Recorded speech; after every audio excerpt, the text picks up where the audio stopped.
Sud Radio Vos Animaux, à l'état sauvage. Merci à vous, Galit Kenan, d'être avec nous aujourd'hui. Vous êtes la directrice de la fondation Jane Goodall France. Oui, cette fondation, elle est internationale. Elle a été créée par la célèbre scientifique Jane Goodall.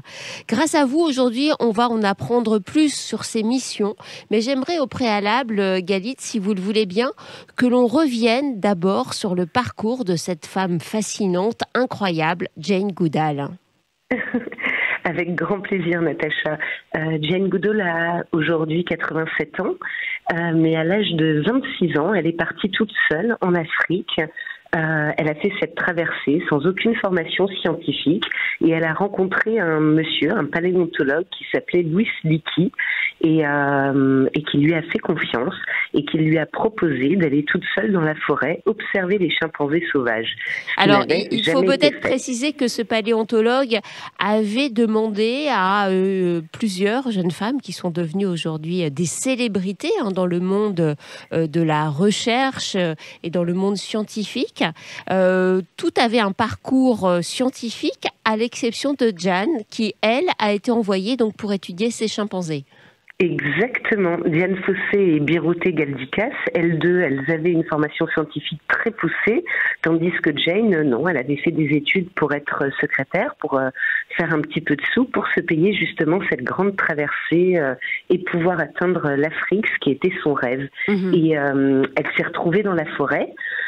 Au début, ça n'a pas été facile parce que, comme elle le dit elle-même, les chimpanzés se demandaient qui était ce grand singe blanc sans poils qui les suivait un petit peu partout. Et un jour, elle a fait une découverte. Elle s'est rendue compte qu'un chimpanzé avait créé et utilisé un outil. C'est-à-dire qu'en fait, il a pris une branche, il l'a coupée de façon à pouvoir l'utiliser et à la mettre dans une termitière pour pouvoir manger. Or, à l'époque, c'était la définition de l'être humain. D'où cette une du Time que j'adore, The Woman Who Changed the Definition of Man, la femme qui a changé la définition de l'homme. C'est vrai qu'aujourd'hui, ça fait partie des choses que l'on sait du règne animal. On sait que certains animaux sont capables d'utiliser des outils pour arriver à leur fin, mais c'est vraiment à Jane Goodall que l'on doit cette découverte incroyable qui a révolutionné notre mode de pensée. Exactement, qui a ramené l'homme au centre du règne animal, ce dont on a parfois tendance à oublier. Et ensuite, Jane a continué à faire ses études sur place, donc à Gombe, qui est aujourd'hui en Tanzanie et qui est un lieu pour nous extrêmement à la fois symbolique mais important, puisque au Jane Goodall Institute, nous continuons à faire des recherches là-bas sur place. C'est la plus longue recherche sur les chimpanzés sauvages qui ait jamais eu lieu. Et de là, en fait, elle s'est rendue compte de quelque chose qui nous semble relativement évident aujourd'hui, qui est pour protéger la faune sauvage, pour protéger les animaux, il faut protéger leur environnement, donc en l'occurrence les forêts. Et tout ceci ne peut se faire que par, pour et avec les populations locales. Et donc c'est ce triptyque de dire pour protéger les animaux sauvages, il faut protéger la nature et on doit le faire avec les populations qui habitent autour, qui fondent vraiment le cœur, l'ADN du Jane Goodall Institute. C'est ce qu'on appelle une approche holistique, même si je sais que le mot est très galvaudé aujourd'hui, c'est vraiment une approche globale. Sachant que malheureusement parfois, avant, même maintenant d'ailleurs, les gens travaillaient un peu en silo, les uns à côté des autres, pour la protection animale, pour les forêts, pour le développement économique et social des populations. Et nous, on dit il ne faut pas travailler les uns à côté des autres, voire malheureusement parfois les uns contre les autres, mais c'est ensemble, en abordant ça de façon globale, qu'on a des impacts que nous, on trouve en tout cas relativement importants. Voilà. Quelles sont les autres grandes découvertes que Jane Goodall a réalisées en observant pendant toutes ces années ces groupes de chimpanzés ? Alors, elle a d'abord, ça va nous sembler dingue aujourd'hui en 2021 de le dire, mais son approche a complètement révolutionné la façon dont on mène les études scientifiques. D'abord, elle a refusé d'avoir une approche froide et de leur donner des numéros, mais elle leur a donné des noms à chacun. Et elle a découvert la vie sociale complexe des chimpanzés qui sont dotés de personnalité et d'émotions, en l'occurrence d'une très grande intelligence, d'une sensibilité forte et des relations fortes entre les individus tout au long de leur vie. Donc ça a vraiment fait partie... Elle a d'ailleurs assisté à des temps forts incroyables dans la vie de ces groupes de chimpanzés, des rivalités de territoire, oui. des moments extrêmement forts. Elle était témoin de cela. Tout à fait. Même de violence parfois, ce qui allait à l'encontre de ce qu'on pensait à l'époque. Et puis elle a pointé du doigt l'importance de la diversité culturelle, de l'importance dans chaque groupe de chimpanzés, qu'ils soient dans un lieu ou dans un autre, non seulement il faut assurer que le nombre de ces chimpanzés ne diminue pas, mais il faut assurer leur diversité culturelle, parce que sinon ils s'appauvrissent également. Et donc, oui, tout à fait, je crois qu'on peut dire qu'elle a révolutionné notre approche. Oui, il ne faut pas avoir peur des mots. Elle a joué quand même un rôle absolument majeur dans notre approche du monde animal. Elle nous a permis de découvrir un univers que l'on ignorait. Et pourtant, ce dont on parle là, ce sont des faits qui sont relativement récents. Tout à fait, ça fait 60 ans.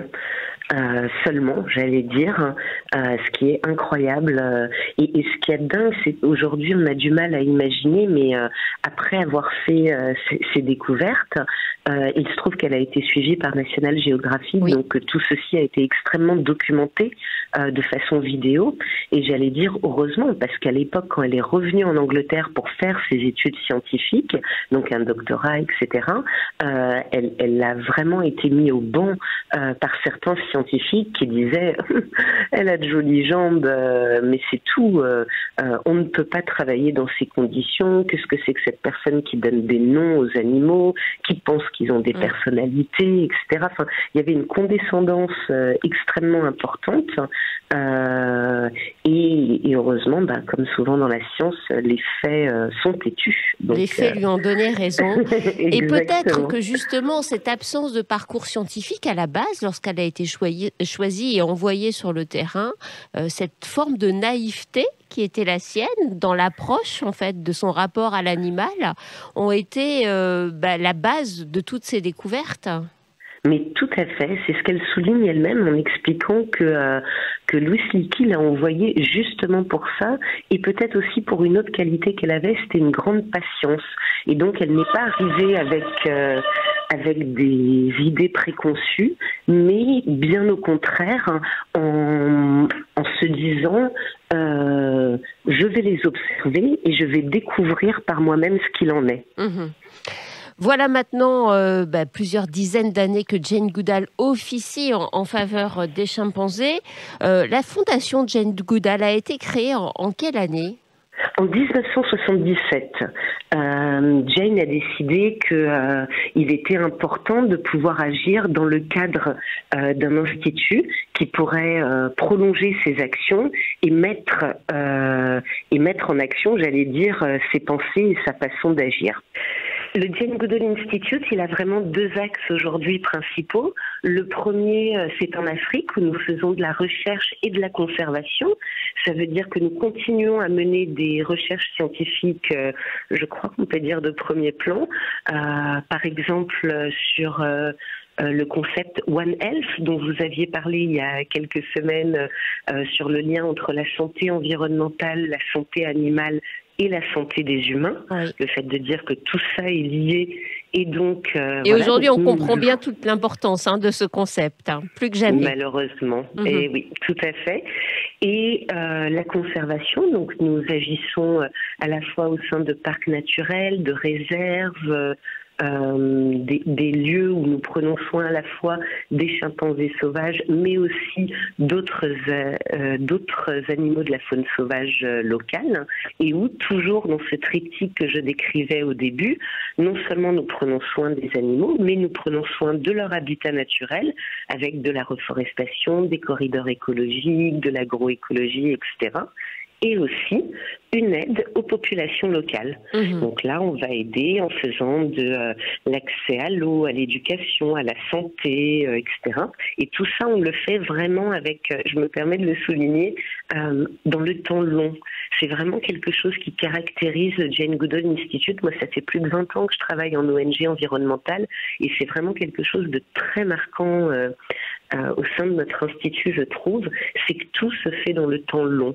Il n'y a aucun de projet qu'on peut appeler, vous savez, ces éléphants blancs, les projets lancés en grande pompe en Afrique, et quand vous revenez 4 ans, 5 ans, 10 ans après, il n'y a plus rien.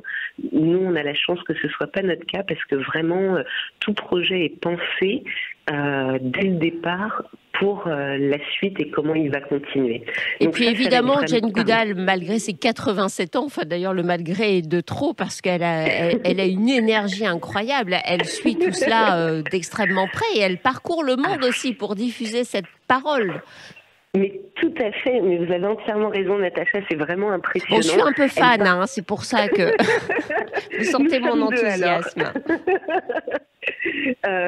Non, oui, elle, avant la pandémie, elle parcourait le monde plus de 300 jours par an pour porter son message d'espoir, son message d'incitation à l'action auprès des jeunes, auprès des adultes et aussi auprès des politiques.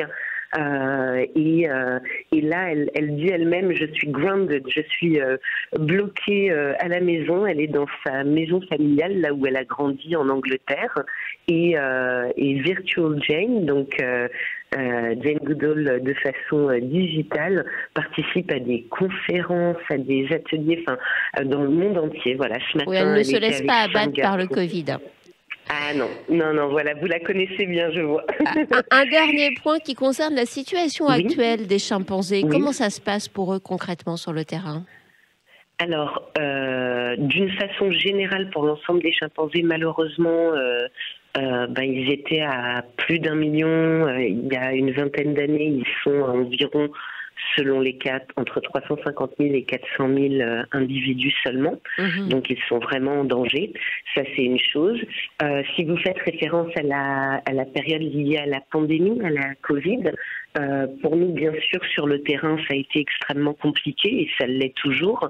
Je me permets de rappeler que nous partageons 99,8% de notre ADN avec les chimpanzés, ce qui n'est pas peu. Et donc, on a eu une peur... Panique non, mais on a eu et on a toujours très peur de transmettre la maladie, nous, aux chimpanzés. Donc ça nous a amené à faire énormément à prendre énormément de mesures, comme toutes les ONG sur le terrain, évidemment, des mesures sanitaires, des mesures de protection, éviter des roulements des personnes qui travaillent sur place, dans les sanctuaires que nous gérons, par exemple. Voilà, les gens, au lieu de venir le matin et repartir le soir, restaient 2 semaines ou 3 semaines non-stop pour éviter, puis comme tout le monde, après l'acheminement du matériel, des médicaments. Tout a été compliqué, bien sûr. Oui, un petit peu. Mais pour l'instant, voilà, tout va bien. Aucun animal n'a été touché. Et au sein des équipes du Jane Goodall Institute, et on est quand même un peu plus de 700 sur le terrain, personne n'a été touché non plus. Donc... Voilà.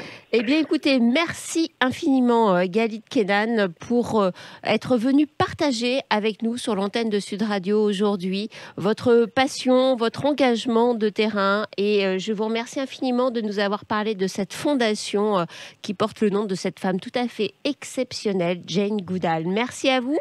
Et puis, à nouveau, très bonne année. On marque une courte pause et on se retrouve d'ici quelques minutes pour parler des proverbes animaliers.